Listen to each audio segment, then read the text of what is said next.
The police on Friday busted an illegal arms factory with the arrest of a man and recovered 10 firearms from Gopalpura in Nawabganj police station area. Acting on a tip-off, police arrested one Siaram and recovered 6 country-made pistols, 4 firearms, 4 half-made pistols and manufacturing items.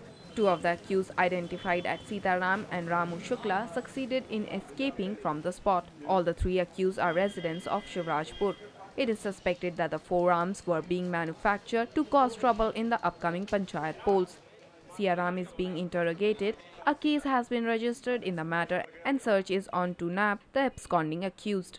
सूचना मिलने के बाद गंगा किनारे कटरी के आसपास गोपालपुरा गांव में एक बाग के अंदर असला बनवाने का सूचना मिल गई।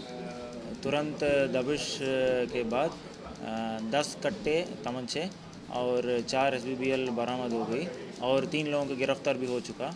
इन लोगों को पूछताछ करने में ये पता चल गया कि ये बहुत सारे लोग इसमें भी शामिल हैं और बिल्लौर क्षेत्र में भी कुछ असला बेचने का पुष्टि भी हुई है और पूछताछ के बाद अन्य लोग को शामिल है तो उन लोगों को भी गिरफ्तार की जाएगी। Powered by NNIS.